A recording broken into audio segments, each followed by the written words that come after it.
Hello everyone, education and news channel ট্রিক্সের পক্ষ থেকে আপনাদেরকে আবারও স্বাগত।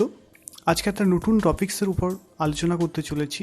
ভূগোল থেকে থাকছে আন্তর্জাতিক নদ নদী সম্পর্কিত বিভিন্ন গুরুত্বপূর্ণ কিছু প্রশ্ন, যেগুলো পরীক্ষায় সম্ভাব্য প্রায় এসেই থাকে। সেই প্রশ্নগুলো নিয়ে আলোচনা করা হয়েছে। আর ভিডিও সংক্ষিপ্ত করবার জন্য কিছু কিছু ব্যাখ্যা আমি স্কিপ করেছি, অবশ্যই আপনারা পজ করে সেগুলো দেখে নিতে পারেন।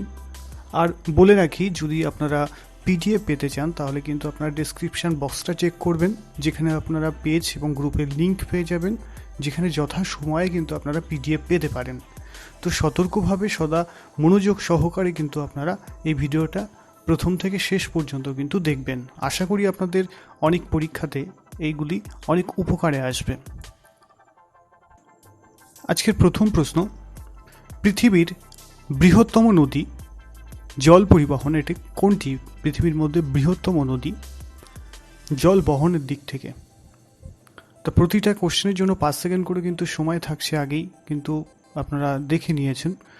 তো দেখুন, বৃহত্তম নদী হচ্ছে আমাজন। পৃথিবীর বৃহত্তম নদী হচ্ছে আমাজন। তা আমাজনটা কোথায় অবস্থিত? এটা হচ্ছে আমাজন হচ্ছে দক্ষিণ আমেরিকায় কিন্তু অবস্থিত। এটি পৃথিবীর দ্বিতীয় এবং দীর্ঘতম নদী। এর উৎসস্থল পেরুর আন্দিজ পর্বতের নেভাদো মিসমি নামক চূড়াহতে। আমাজন নদী দক্ষিণ আমেরিকার প্রায় 3000 মাইল পাড়ি দিয়ে কিন্তু 3টি দেশ বিধৌত করে আটলান্টিক মহাসাগরে কিন্তু পড়ছে। তো দক্ষিণ আমেরিকার দীর্ঘতম নদী হলো কি? আমাজন। এবং পৃথিবীর বৃহত্তম নদী হচ্ছে আমাজন। তো নেক্সট কোশ্চেন, কোন নদীকে বিহারের দুঃখ বলা হয়ে থাকে? এর মধ্যে কোন নদীটি বিহারের দুঃখ নামে পরিচিত? তো অ্যান্সার হলো কোশি নদী। কোশি নদীকে কিন্তু বিহারের দুঃখ বলা হয়ে থাকে। তো নেক্সট কোশ্চেন আসুন, কোশ্চেন নাম্বার 3, ইউরোপের দীর্ঘতম নদী কোনটি? ইউরোপের দীর্ঘতম নদী কোনটি?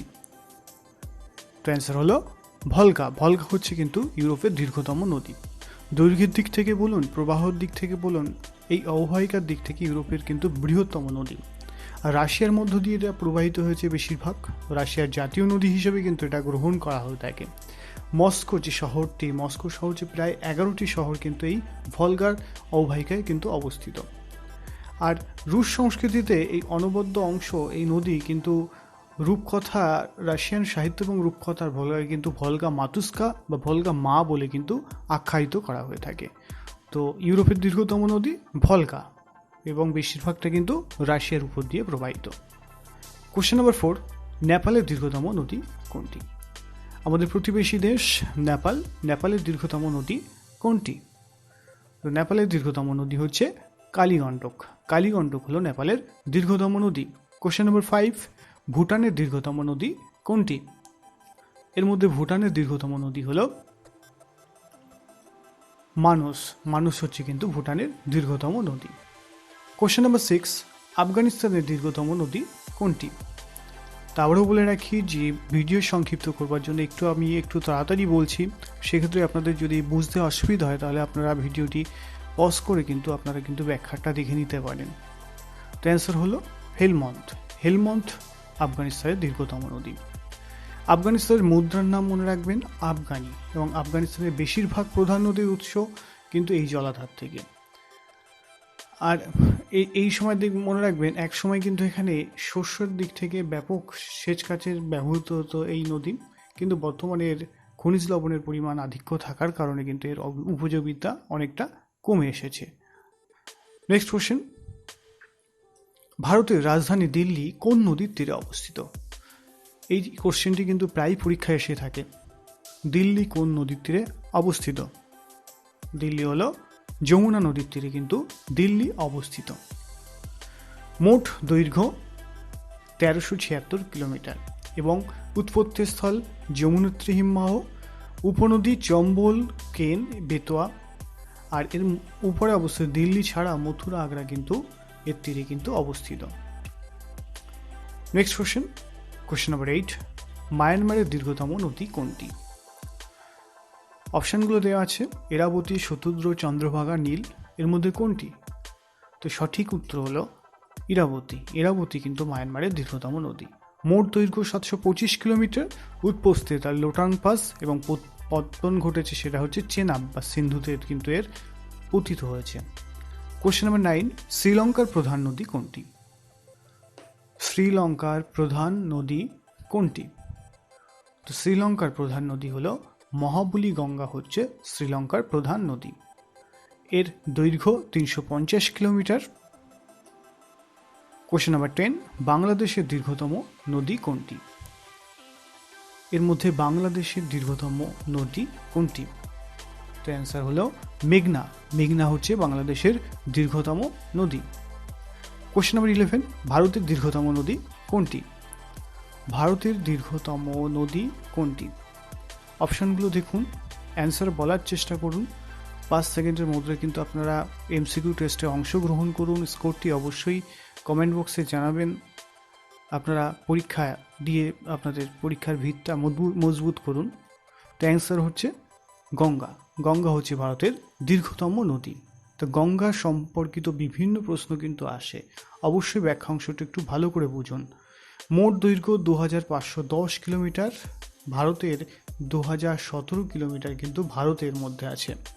আর এর উৎপত্তিস্থল গঙ্গোত্রী হিমবাহের গোমুখ গুহা থেকে কিন্তু এর উৎপত্তিস্থল। বাম তীরের উপনদী পরীক্ষা এসেই থাকে। রামগঙ্গা, গোমতী, ঘরঘরা, গণ্ডক এবং কোশি হচ্ছে এর বাম তীরের নদী, এবং ডান তীরের উপনদী হচ্ছে যমুনা এবং সোন। আর এর পাশে, গঙ্গার পাশে অবস্থিত যেসব শহর হরিদ্বার, কানপুর, এলাহাবাদ, বারাণসী, পাটনা, ভাগলপুর, কলকাতা, যেখানে গঙ্গা কিন্তু কলকাতায় হুগলি নামে পরিচিত। গতবার বিভিন্ন পরীক্ষাতে কিন্তু এই কোশ্চেনটা এসেছিল যে হুগলি নদী, কলকাতা গঙ্গাটা কিন্তু হুগলি নামে পরিচিত। মুর্শিদাবাদের ধুলিয়ানের কাছে কিন্তু কিনা ভাগ হয়েছে। আর এটা পতিত হয়েছে কোথায়? বঙ্গোপসাগরে। কোশ্চেন নাম্বার 12, কোন নদীকে দক্ষিণ ভারতের গঙ্গা বলা হয়ে থাকে? দক্ষিণ ভারতের গঙ্গা নামে পরিচিত কোন নদী? তা হলো গোদাবরী। গোদাবরী কিন্তু দক্ষিণ ভারতের গঙ্গা নামে পরিচিত। এটি হচ্ছে পূর্ব বাহিনী নদী, দক্ষিণ পূর্ব বাহিনী নদী। এর বৃহত্তম নদী অববাহিকার অন্যতম নদীর মধ্যে। আর মহারাষ্ট্র রাজ্যের নাসিক জেলার এই নদীর উৎপত্তি কিন্তু হয়েছে। নেক্সট কোশ্চেন, কোন নদীকে বাংলার দুঃখ বলা হয়ে থাকে? কোন নদীকে বাংলার দুঃখ বলা হয়ে থাকে? বিহারের দুঃখ কিন্তু আগেই পড়া হয়েছে। তো বাংলার দুঃখ কোনটাকে বলা হয়? সে হলো দামোদর নদ। দামোদর নদকে কিন্তু বাংলার দুঃখ বলা হয়ে থাকে। মোট দৈর্ঘ্য কত? 514 কিলোমিটার। উপনদী হচ্ছে বরাকর। উৎপত্তিস্থল ঝাড়খণ্ডের পালামৌ জেলার ছোটনাগপুর মালভূম থেকে। আর পতিত হয়েছে কোথায়? ভাগীরথীতে কিন্তু এই দামোদর নদের পতন ঘটেছে। নেক্সট কোশ্চেন, পতিত হয়েছে যেটা, পৃথিবীর দীর্ঘতম নদী কোনটি? পৃথিবীর দীর্ঘতম নদী কোনটি? পৃথিবীর বৃহত্তম নদী কিন্তু ছিল আমাজন।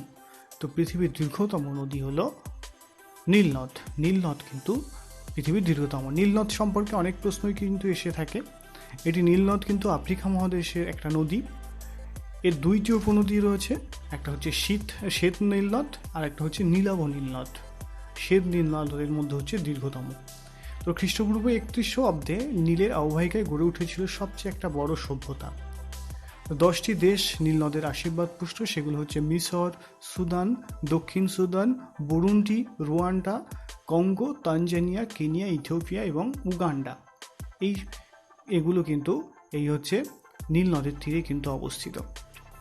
নেক্সট কোশ্চেন, এশিয়ার দীর্ঘতম নদী কোনটি? ইউরোপের দীর্ঘতম নদী কিন্তু আগেই বলা হয়েছে। তো এবার আসি এশিয়ার দীর্ঘতম নদী কোনটি? তো এশিয়ার দীর্ঘতম নদী হলো ইয়াংসিকিয়াং। ইয়াংসিকিয়াং কিন্তু এশিয়ার দীর্ঘতম নদী। তো ইয়াংসিকিয়াং নদীর দৈর্ঘ্য 5530 কিলোমিটার। ইয়াংসিকিয়াং নদী কুয়েনলুন পর্বতের একটি হিমবাহ থেকে কিন্তু এর উৎপত্তি লাভ করেছে।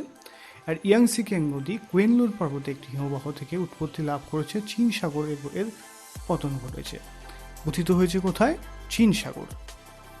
নেক্সট কোশ্চেন, কোশ্চেন নাম্বার 16, ভারতের কোন রাজ্যে নদীর সংখ্যা সর্বাধিক? কোন রাজ্যে, ভারতের মধ্যে কোন রাজ্যে নদীর সংখ্যা সর্বাধিক? তাহলে অ্যান্সার হলো কেরালা। কেরালাতে কিন্তু নদীর সংখ্যা সর্বাধিক।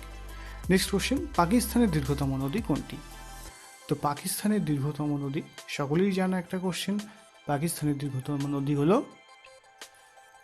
সিন্ধু। তো সিন্ধু সম্পর্কিত ব্যাখ্যা, এর মোট দৈর্ঘ্য হচ্ছে 1880 কিলোমিটার, ভারতের মধ্যে আছে 709 কিলোমিটার। বেশিরভাগ অংশ কিন্তু পাকিস্তানের উৎপত্তিস্থল মনে রাখবেন তিব্বতের মানস সরোবরের নিকট সিনকা বাপ নামক জলাধার থেকে লাদাখের কাছ দিয়ে এটা কিন্তু ভারতে প্রবেশ করেছে। কোথা থেকে উৎপত্তি লাভ করেছে? প্রবেশ করেছে ভারতে। উপনদী শতদ্রু, বিপাশা, বিতস্তা, চন্দ্রভাগা, ইরাবতী আর চেনা। এটা পতিত হয়েছে আরব সাগরে। কোশ্চেন নাম্বার 18, ভারতের পবিত্র নদী বলা হয় কোন নদীকে? কোন নদীকে ভারতের পবিত্র নদীকে বলা হয়ে থাকে? তো অ্যান্সার হলো গঙ্গা। গঙ্গাকে কিন্তু পবিত্র, সব থেকে পবিত্র নদী বলা হয়ে থাকে গঙ্গা। নেক্সট কোশ্চেন, ভারতের একটি অন্তর্বাহিনী নদীর নাম কি? লেখো। তো অন্তর্বাহিনী নদী এর অপশনগুলির মধ্যে কোনটি সঠিক আনসার? তো অন্তর্বাহিনী নদী সেটা হচ্ছে লুনি নদী। তো অন্তর্বাহিনী নদী কোন নদীকে বলা হয়? যে সমস্ত নদীর প্রবাহপথ কোনো দেশ বা মহাদেশের মধ্যেই সীমাবদ্ধ, অর্থাৎ যেসব নদী স্থলভাগের বাইরে কোনো সাগর বা জলভাগে না পড়ে স্থলভাগের মধ্যেই কোনো হ্রদ বা জলাশয়ে পতিত হয় এবং স্থলভাগেই কিন্তু বিলীন হয়ে যায়, সেগুলোকে বলা হয় অন্তর্বাহিনী নদী। তা লুনি নদী আরাবল্লী পর্বতের নিকট আনাসাগর হ্রদ থেকে কিন্তু এর উৎপত্তি হয়েছে। দক্ষিণ পশ্চিম বাহিনী হয়ে কচ্ছের রণে এর পতন ঘটেছে এবং লুনির মোট দৈর্ঘ্য 450 কিলোমিটার। বর্ষাকাল ছাড়া কিন্তু এই নদীটির অস্তিত্ব বিশেষভাবে কিন্তু বোঝা যায় না। আর লুনি ভারতের কিন্তু প্রধান অন্তর্বাহিনী নদী নামে কিন্তু পরিচিত Luni. Next question number 20, Bhagirathi ও অলকানন্দার মিলিত প্রবাহের নাম কি? ভাগীরথী ও অলকানন্দার মিলিত প্রবাহের নাম কি? তো অ্যান্সার হলো গঙ্গা। গঙ্গাকে কিন্তু ভাগীরথী এবং অলকানন্দার মিলিত প্রবাহ। নেক্সট কোশ্চেন, উত্তর ও দক্ষিণ ভারতের জলবিভাজিকা কি নামে পরিচিত? কাকে বলা হয়? উত্তর এবং দক্ষিণ ভারতের জলবিভাজিকা কাকে বলা হয়? তা হলো বিন্ধ্য পর্বতকে। বিন্ধ্য পর্বতকে কিন্তু এই জলবিভাজিকা বলা হয়। প্রায় সমগ্র মধ্য ভারত জুড়ে প্রসারিত বিন্দু পর্বতমালা কিন্তু মোট দৈর্ঘ্য 1050 কিলোমিটার। এর পার্বত্য অঞ্চলের গড় উচ্চতা 3000 মিটার। মনে করা হয় যে আরাবল্লী পর্বতের ক্ষয়াবিশেষ থেকে এই পর্বতে কিন্তু উৎপত্তি হয়েছে। ভৌগোলিকভাবে এই পর্বত উত্তর ভারতকে দক্ষিণ ভারতকে কিন্তু পৃথক করেছে, যে কারণে এখানে বলা হয় জল বিভাজিকা বলা হয়ে থাকে বিন্ধ্য পর্বতকে। নেক্সট কোশ্চেন, উত্তর পশ্চিম ভারতের প্রধান নদীর নাম কি? উত্তর ও পশ্চিম ভারতের প্রধান নদীর নাম কি? দক্ষিণ ভারতের প্রধান নদীর নাম কিন্তু আলোচনা করা হয়েছে এর আগে। তো অ্যান্সার হলো সিন্ধু নদ। উত্তর পশ্চিম ভারতের প্রধান নদীকে বলা হয় সিন্ধু নদ। নেক্সট কোশ্চেন, দক্ষিণ ভারতের পবিত্র নদী কোনটিকে বলা হয়?